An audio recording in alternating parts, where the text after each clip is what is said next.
Ya mis hermanos queridos, muy buenas noches. Sean todos muy bienvenidos a la clase de hoy.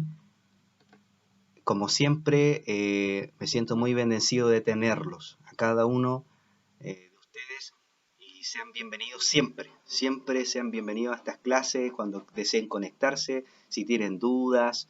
Siempre vamos a estar para servir, para ayudar y poder contribuir un poco a su formación espiritual. ¿Ya? La clase de hoy vamos a hablar de la Parashá número 11. Eh, ya queda muy poco para terminar Génesis. Hemos aprendido y estudiado bastante. Y la Parashá número 11 quiere decir Baigash. Esto quiere traducirse como y se acercó. ¿Por qué dice que se acercó? Porque Yehudá, o en este caso Judá, se acercó a Yosef para poder interceder por su hermano. Un hermano me acaba de enviar notificación, ahora la voy a aceptar. Ya. Entonces, por eso es que se llama Baigash en hebreo, en español, y se acercó, que es el tema con el cual va a iniciar la porción de esta semana. Esto está desde Génesis capítulo 44 hasta el capítulo 47, verso 27. Génesis se le conoce también en hebreo como Bereshit, ¿ya? También una palabra hebrea que nos puede profundizar a cabalidad.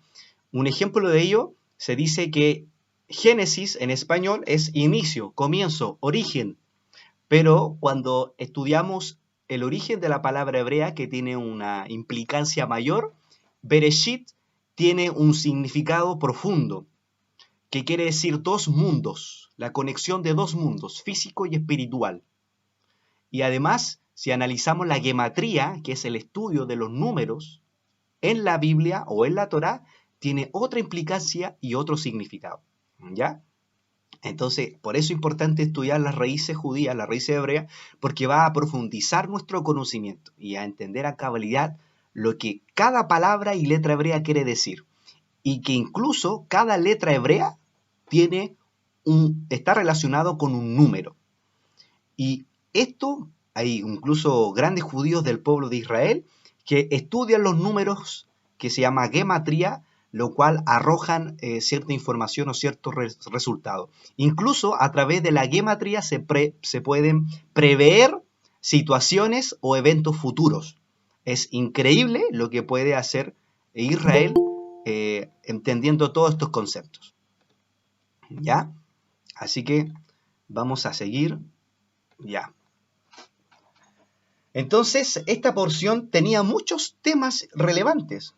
Estudiamos la semana pasada la vida de José. Una de las cosas que estudiamos es que José había aprendido 70 idiomas. Analizamos lo que es la tradición oral de Israel y nos dimos cuenta de varias joyas que nos entregó conectándolo con la porción de la semana.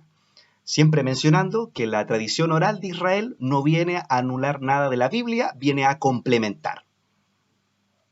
Por ende, vimos que José tuvo todo este proceso en que sus hermanos lo vendieron, después los hermanos, unos mercaderes lo llevaron a la casa de Potifar, la casa de Potifar, su esposa tentó a José, después esta mujer lo acusó de que quería abusar de ella, fue llevado José a la cárcel, estuvo en la cárcel, después de la cárcel interpretó unos sueños al panadero, al copero, y después que interpretó los sueños a ellos, el faraón tuvo un sueño y mandaron a llamar a José cuando el copero se acordó de José, y fue que le interpretó el sueño y le sugirió al faraón cómo él podía hacer en los 7 años de abundancia y en los 7 años de carestía, cómo podía administrar todos los recursos de Israel, o sea, perdón, de Egipto.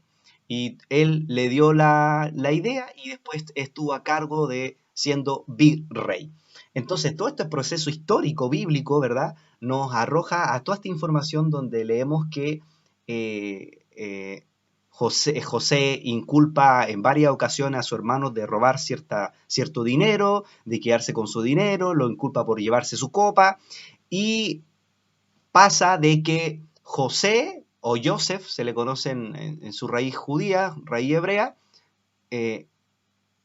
ingresa a sus hermanos a la cárcel por tres días. Si bien la Biblia escrita no lo menciona, pero la tradición oral de Israel te menciona que los hermanos de José estuvieron 3 días aproximadamente encarcelados, pero tratados de una forma muy correcta, muy misericordiosa.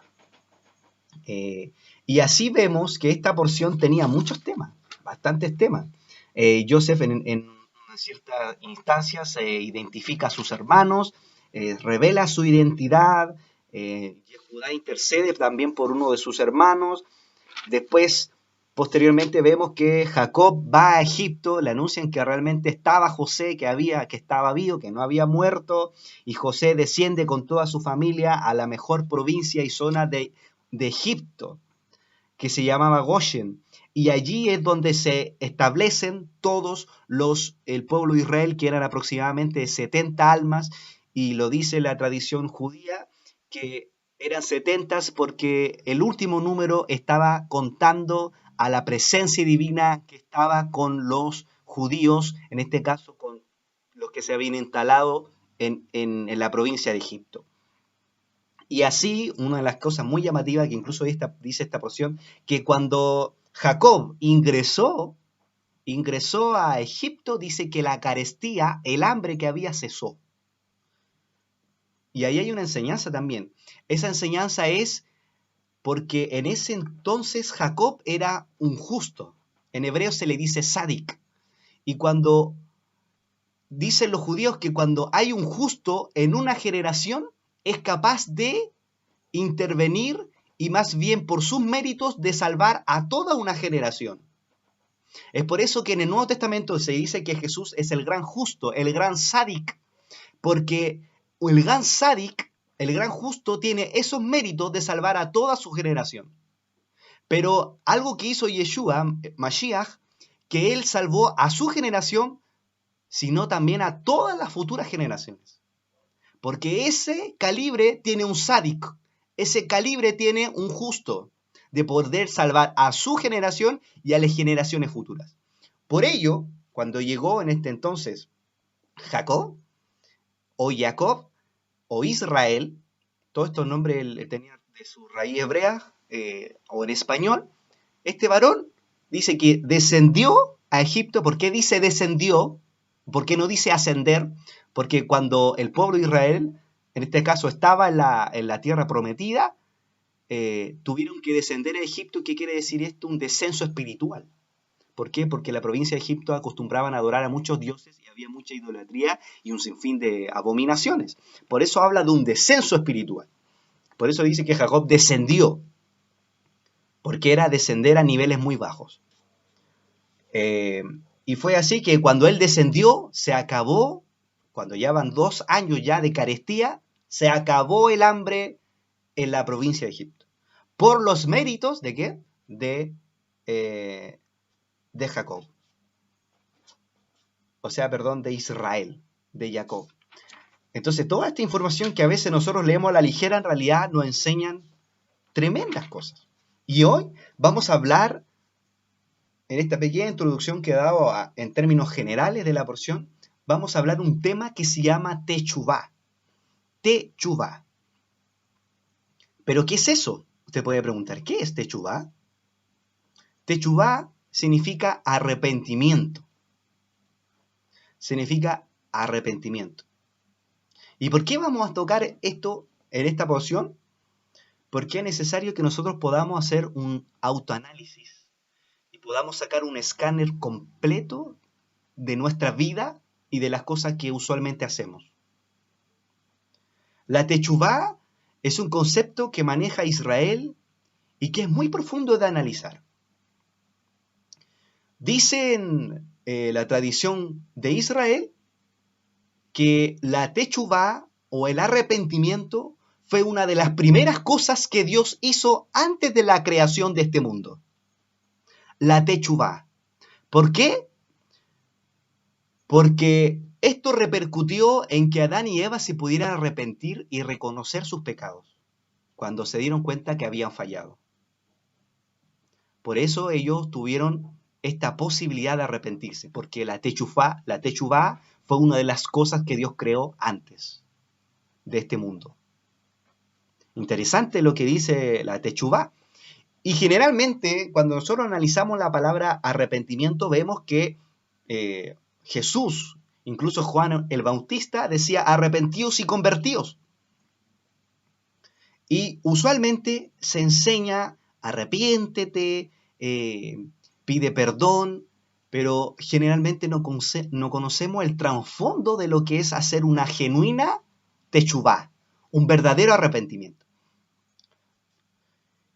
¿Qué esquema o qué dogma se nos ha instaurado en nuestra mente sin darnos cuenta?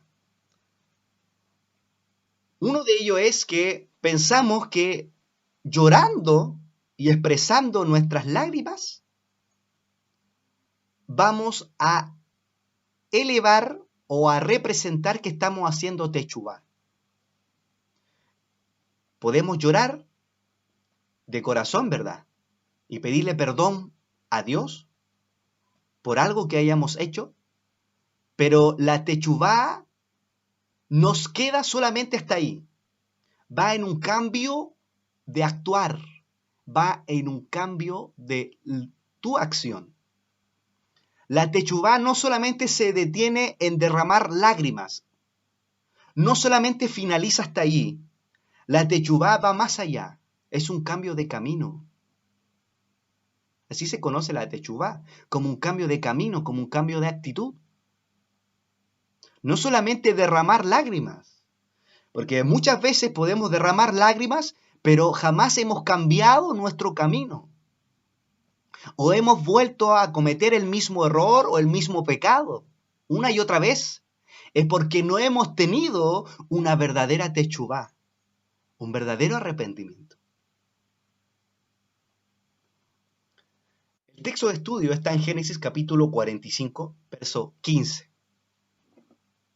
Y aquí le comenté unos pequeños comentarios de lo que dice el Midrash, que son interesantes. Y vamos a leer el verso que dice, besó a todos sus hermanos. ¿Quién besó a todos sus hermanos? Yosef o José. Y lloró sobre ellos. Y después que lo vieron llorar y que las lágrimas brotaban de su corazón, sus hermanos hablaron con él. O sea, nos damos cuenta que Yosef tuvo un sentimiento del alma, del corazón. ¿Qué es lo que dice el Midrash ahora, que viene a complementar este texto? Yosef notó que aún después de pronunciar sus últimas palabras, los hermanos seguían avergonzados. ¿Qué es el Midrash? La tradición oral judía. Y es lo que nos logra apreciar, de que estaban avergonzados, porque se dieron cuenta que cuando José descubre su identidad y revela su identidad, ellos quedaron totalmente en shock, incluso ellos quedaron avergonzados y dice el Midrash que quedaron, no podían reaccionar, estaban muy anonadados por esta situación. Dice que besó a sus hermanos y lo relevante que viene a decir el Midrash y que nos viene a complementar lo que estamos estudiando, que lloró con ellos para reconfortarlos. O sea, este texto da la evidencia. Cuando dice lloró con ellos, él hubiera dicho el Midrash, no, lloró él solo, Yosef. No, lloró con ellos. O sea, ellos igual estaban llorando cuando Yosef reveló su identidad. Estaban asombrados, estaban avergonzados, pero a la vez también estaba llorando. Cuando los hermanos se dieron cuenta que estaba llorando y que era amigable con ellos, comenzaron a hablar con Yosef. Entonces, analizando un poco lo que es la techuvá, nos damos cuenta que sus hermanos expresaron techuvá, expresaron arrepentimiento a través de lágrimas.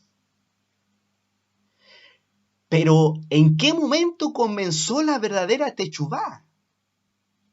Cuando ellos reconocieron y cuando hicieron un cambio de camino. Algo interesante que dice la tradición judía, de que los hermanos de José, cuando el mismo Yosef los encarceló, ellos recién después de aproximadamente 10, 12 años, ellos se acordaron de que habían echado a su hermano Yosef a la cisterna donde habían escorpiones y serpientes. Recién se acordaron de que habían, en cierta manera, pecado y empezaron ellos a hacer, en cierta manera, techubá. ¿Me enviaron otra solicitud? Y ahora sí. Bienvenida, mi hermana querida. Sigamos. Entonces, analizando nosotros, cuando ellos estuvieron en la cárcel y vivieron todo este proceso que Joseph los trató en cierta manera duramente, pero que traía una finalidad, ellos se dieron cuenta que habían hecho mal al echar a Joseph a la cisterna y a venderlo. Pero ellos reaccionaron, escuche bien esto, ellos reaccionaron cuando le vino todo el mal. Cuando le vino de que su hermano lo echó a la cárcel y vivieron toda esta situación, que para ellos fue terrible. Y ahí donde está la enseñanza de hoy. Muchas veces nos va mal en algo o no tenemos éxito en algo, es porque en alguna área no hemos hecho techubá, no nos hemos arrepentido. Interesante esto. Porque por un lado dice la Escritura que todos los que aman a Dios ayuda para bien, ¿verdad? Pero eso incluso va en lo mal, en las cosas que te puedan ir.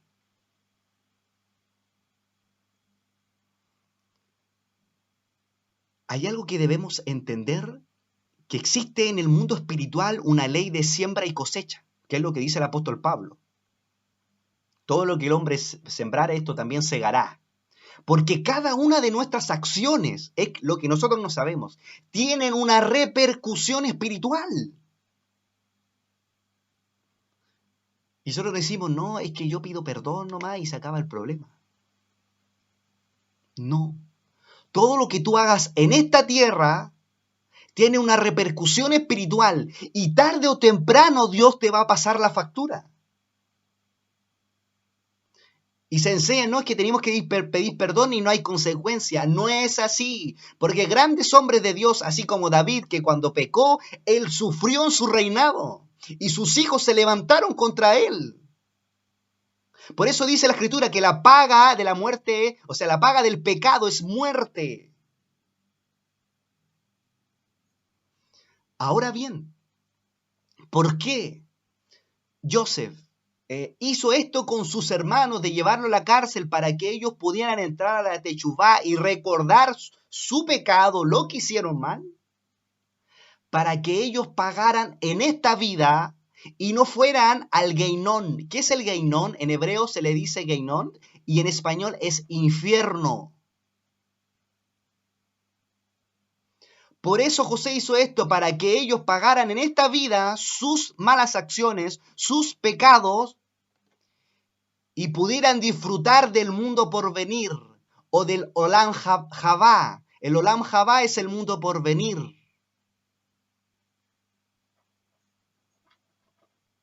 Interesante esto. Entonces, llevemos esto, toda esta enseñanza a nuestra vida.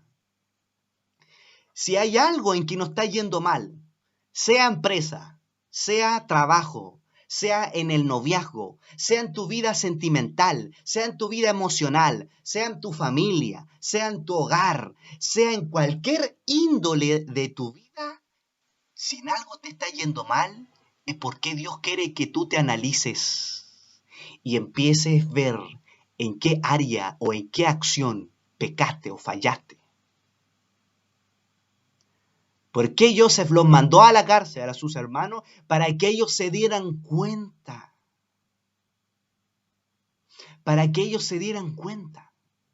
Y es interesante saber que cuando ellos se dieron cuenta y empezaron en cierta manera a analizar que habían cometido pecado, habían hecho mal con su hermano Joseph, después que ellos se dieron cuenta, dice que recién Joseph reveló su identidad. Porque una vez que tú haces techubá, Dios revela su misericordia. Dios revela su amor. Dios revela su rostro. Dios te bendice. Dios empieza a hacer cosas a tu favor. Pero mientras tú no hagas techubá, o Dios no te abra puertas de bendición o de prosperidad para ti, vas a seguir igual y normal en tu vida. Entonces a veces pensamos, no, es que hermano, estoy muy probado, he pasado muchas pruebas esta semana, ha sido terrible para mí. Pero analicemos en qué hemos fallado. Analicemos en qué hemos pecado, en dónde hemos caído. Y el pecado no solamente va en cometer un acto como tal, a veces pecamos al hablar de mal de nuestro hermano, a veces pecamos incluso con nuestras acciones. Y Jesús era bien estricto en esto.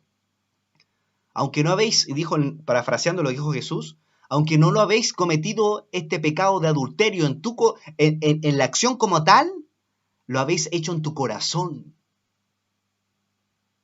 Entonces a veces nosotros en nuestro corazón deseamos o pensamos cosas y aunque no lo cometamos o lo hagamos como tal, estamos ya pecando en nuestro interior. Y a veces no nos damos cuenta, hermano. No sé, usted dice, ¿sabes qué? Oh, me gustaría tener ese auto y esa casa que tiene él. Usted primero está deseando lo que dice la Escritura, que no debemos desear ni anhelar lo que tiene tu prójimo, y además está siendo mal agradecido con Dios con lo que Él te ha dado. Y así pongas a analizar, hay miles de cosas, hasta con una palabra, hasta con nosotros responder de una forma desagradable o mal, estamos fallando y estamos pecando. Y no nos damos cuenta. A lo mejor a veces algo te piden en el trabajo, en la casa, ¿qué te pasa? No, no lo voy a hacer. Y sin darnos cuenta actuamos mal. Y ya estamos fallando en eso. Y después le decimos, Señor, ¿y por qué me va mal en mi trabajo? ¿Por qué no tengo trabajo? ¿Por qué no tengo esto acá? ¿Por qué tú no me respondes, Señor? ¿Por qué tú no me bendices?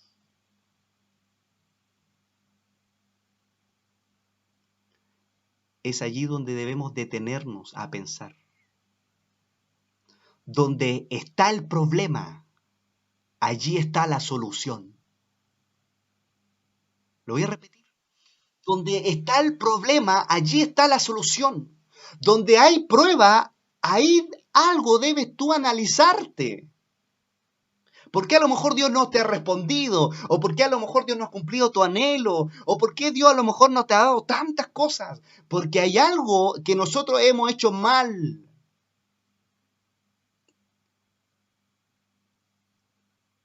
Y hay otra cosa en nuestro interior que se llama el Yetzer Hará,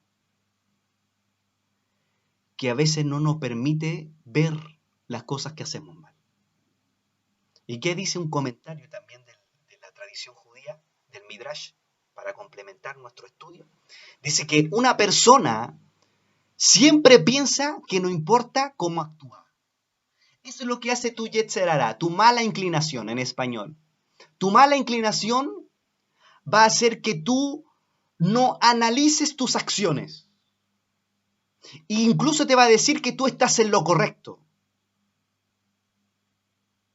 O sea, si tú le hablaste mal a una persona o robaste o le mentiste, tu mala inclinación te va a decir, no, eso está bien, déjala así nomás, no, eso se lo merece. Tu Yetzer Hará va a nublar tu juicio. Tu mala inclinación te va a llevar a seguir dañando a la persona, a seguir comportándote mal, a seguir robando, a seguir mintiendo, a seguir haciendo cosas una tras otra sin que tú, día tras día, analices tu vida.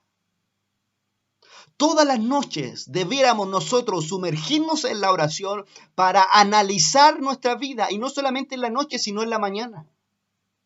Para que tú puedas hacer un scan de cada una de tus acciones y pedir perdón. Y no solamente quedarte entre lágrimas, sino cambiar tu actitud.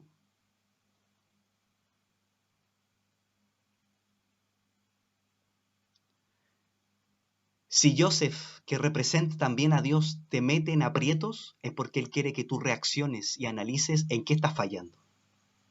Si Joseph, que es Dios, te mete a la cárcel, es porque Dios quiere que tú forjes tu carácter y puedas trabajar así como persona, pero también puedas trabajar tu alma.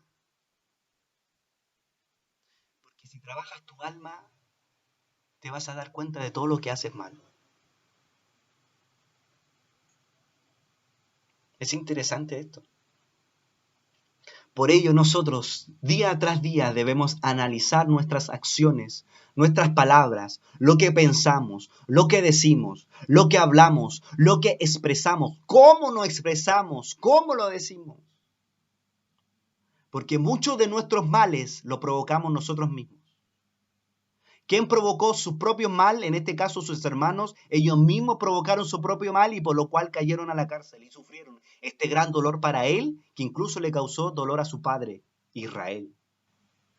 La mayoría de los males que nosotros tenemos es porque nos hemos hecho techubá, nos hemos hecho un cambio genuino, radical, verdadero. Y muchos días pasamos sin orar. Cuando hablo yo de techubá, hablo de una acción de cambio, de actitud, pero también de acción. Y cuando hablamos de acción, ¿cómo se refleja la acción? Quizás derramando tu corazón delante de Dios como lo hizo Joseph y sus hermanos. Pero no solamente eso, sino que tú puedas conectarte con Dios a través de la oración y puedas revisar todos tus actos y comprometerte con Él a que vas a cambiar. Si tú pasas un día sin orar, si tú pasas un día sin buscar el rostro de Dios, estás siendo orgulloso. Y por lo tanto, ese orgullo está fallando delante de Dios. Y estás pecando delante de Él. No podemos nosotros dejar un día sin buscar a Dios. Debe usted esforzarse. A lo mejor usted tiene trabajo, familia, muchas cosas que hacer, estudio. Pero usted debe esforzarse, aunque sea 5, 10, 15 minutos, hermano. Pero esforzarse a buscar a Dios un día, aunque sea al día. Apartar unos minutos para Dios. Y después queremos que Dios nos abra puertas, que Dios nos bendiga, que Dios haga una pila de cosas con nosotros, pero a nosotros no orar estamos cayendo en el orgullo porque estamos diciéndole a Dios, yo no dependo de ti, yo me las puedo solo. Incluso en la empresa, si nosotros en la empresa o en la universidad creemos que nosotros la sabemos toda y que tenemos los conocimientos de ingeniero, de matemática, de una pila de cosas, de medicina, psicología, si nosotros no somos capaces de agradecer a Dios, le estamos diciendo, yo lo sé, yo lo manejo, yo no atribuyo esto a ti, yo lo manejo. Yo soy el encargado del que piensa. Pero si nosotros le diéramos gracias a Dios en todo momento, hasta las mínimas cosas, Dios te bendice y Dios te prospera con eso. Un ejemplo muy práctico. Hoy estaba muy estresado en mi trabajo y las cosas no estaban dando muy bien. Y antes de que terminara mi trabajo laboral, yo le dije, Señor, te doy gracias por este día. Y no me había ido muy bien, pero te doy gracias, Señor. Y de repente la subgerente me manda mi información y en cierta manera me felicita y me brinda su apoyo. Cuando tú agradeces a Dios, también abres puertas del cielo. Y muchas de las cosas nosotros pensamos que tenemos capacidades y en eso estamos pecando, estamos errando. Cuando yo digo, no, es que yo me saqué un 7 por mis méritos, es que no, me fue excelente en esto, en el trabajo, en la universidad, por mis méritos, no, por mi esfuerzo, por mi sacrificio, no. Porque si Dios no te hubiera dado ese trabajo, quizás no estarías ahí. Dios ha movido todas las cosas. Dios no te hubiera dado quizás gratuidad o los estudios, no estarías allí si Dios no lo hubiera movido. Después nos preguntamos por qué no ha ido mal, porque muchas veces somos arrogantes y no le damos gracias a Dios por todo lo que nos sucede, sean cosas buenas o sean malas.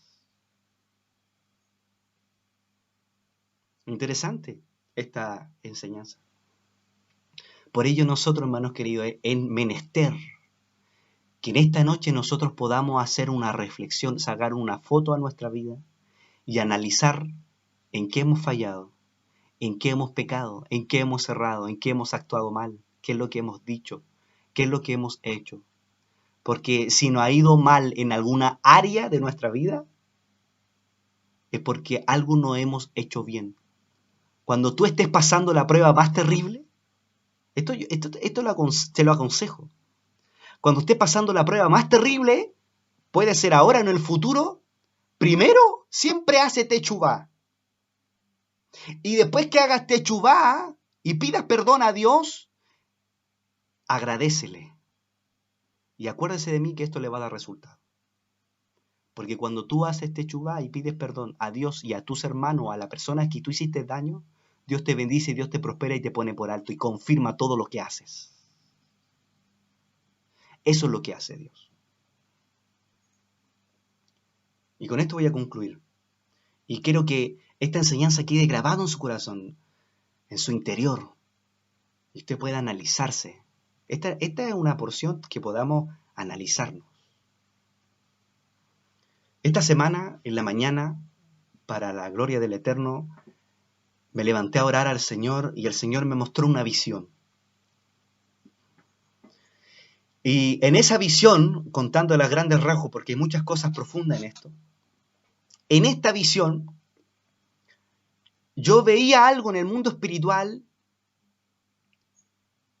y cuando veía esta visión, que era muy clara al principio, de repente había una lata como de fierro, o sea, perdón, una lata que estaba impidiéndome que yo pudiera ver esta visión. Y yo detrás de esta visión que Dios me reveló, una estrella de David, un Magen David se conoce, para que usted pueda conocer un poco eso. Y esto no se asuste que es la estrella de 5 puntas, porque no es así, no es lo que lo hace la brujería, es la estrella del Magen David, que es muy conocida, que está incluso en la bandera israelita. Y yo veo una estrella Magen David, y primero en la visión veo una estrella y después veo otra estrella, y al final veo una lata que impide esto, que impide que yo pueda ver la estrella Magen David que estaba brillando como un sol. Hermano, fue una visión extraordinaria. De repente, cuando esta lata estaba sobrepuesta, la estrella empezaba a brillar y tomar tanta fuerza que era como un sol resplandeciente, como que iluminaba detrás de eso. Pero yo no alcanzaba a ver esta estrella que brillara con todo su fulgor. Terminé esta visión y lo primero que hice fue hacer techubá, fue pedir perdón a Dios. Le pedí perdón a Dios y me hice un scan. Perdóname, Señor,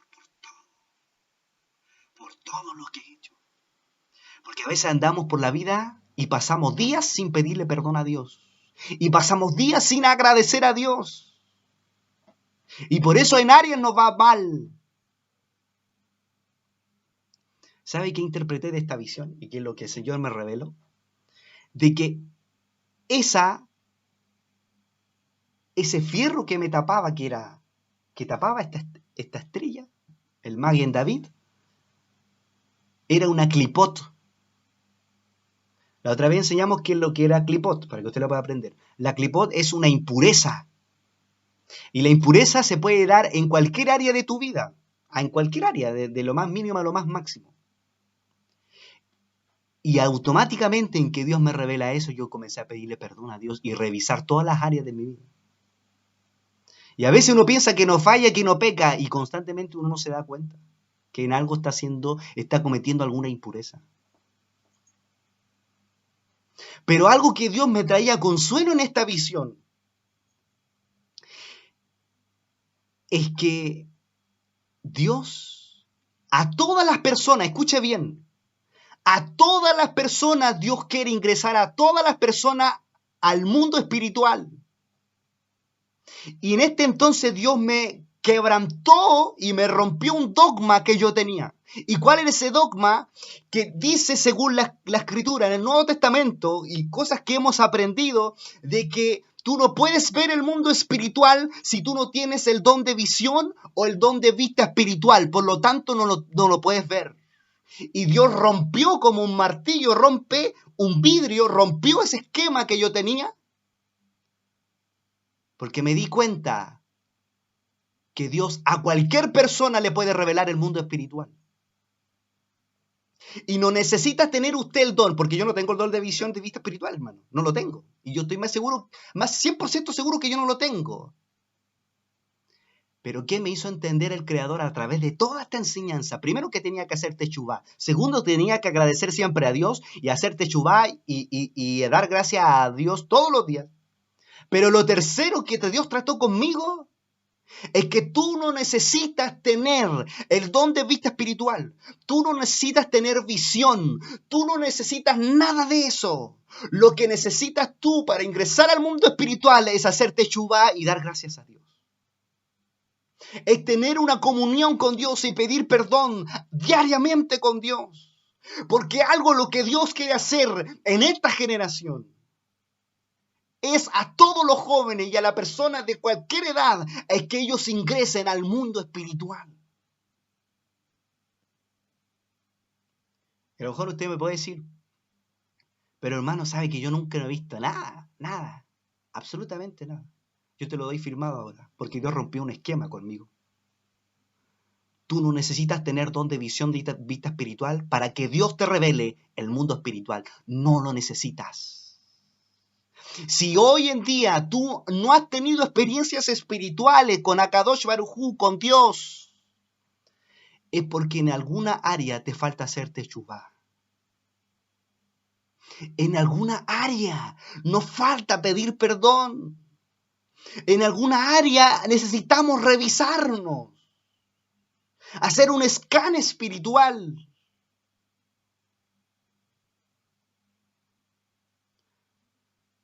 Si tú no haces techubá y no pides perdón a Dios, tú no vas a poder ver el mundo espiritual y vas a vivir un hombre sujeto a los 5 sentidos. Un hombre sujeto a los 5 sentidos, al tacto, a lo que ve, a lo que puede sentir en su cuerpo, a lo que puede observar, a lo que puede beber, a lo que puede saborear. Tú vas a estar sujeto a estos 5 sentidos. Pero cuando tú entiendas y te conectes con Dios, buscando a Dios en la mañana, y levantándote en la mañana a orar y buscar el rostro de Dios, y tú te comprometas con Dios, Dios va a despertar los sentidos de tu alma. Usted sabe, la Matrix, la película Matrix, ¿cierto? Tenía que tomar la pastilla roja, la pastilla azul, y cada una de esas le indicaba cuál era la realidad que él quería vivir.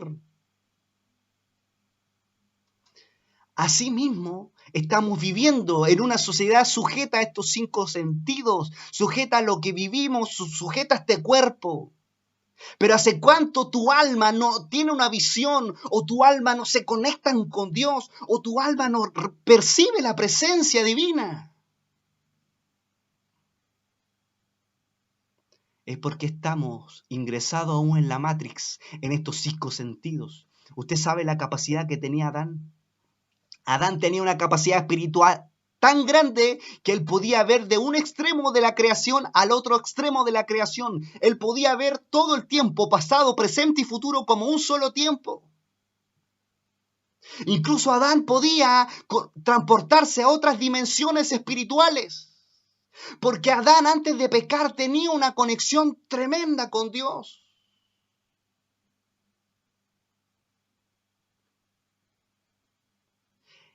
Tu alma tiene la capacidad de percibir a lo lejos, de ver a lo lejos, de sentir a lo lejos, de estar. Tu alma puede incluso estar aquí y estar en otro lugar. Por eso Jesús lo dijo, el apóstol Pablo lo dijo, vosotros estáis acá y también estáis con Jesús en lugares celestiales. Porque usted está orando acá, pero también está conectado en lugares celestiales juntamente con Jesús. El tema es que toda nuestra vida y el sistema que tenemos de cualquier índole social, económico, también cultural, nos han metido en la mente que nosotros somos más cuerpo que alma. Y nos hemos perdido de todas las bendiciones que Dios tiene para ti. Por eso es tiempo en este día que usted pueda analizarse y pueda analizar su mente y su corazón y todas sus acciones. No necesitas tener el don de visión para conectarte con el mundo espiritual. No necesitas tener el don de vista espiritual, no. Solamente necesitas tener un corazón contrito y humillado y pedir perdón a Dios, hacerte techubá, cambiar tu camino Y cuando tú hagas esto, Dios puede abrirte el mundo espiritual como tú no te imaginas. Así que es tiempo de que todos los días pidámosle perdón a Dios. Todos los días le pidamos perdón. Nos conectemos con Dios todos los días, oremos y también le demos gracias por todo lo que nos ha dado. Vamos a orar.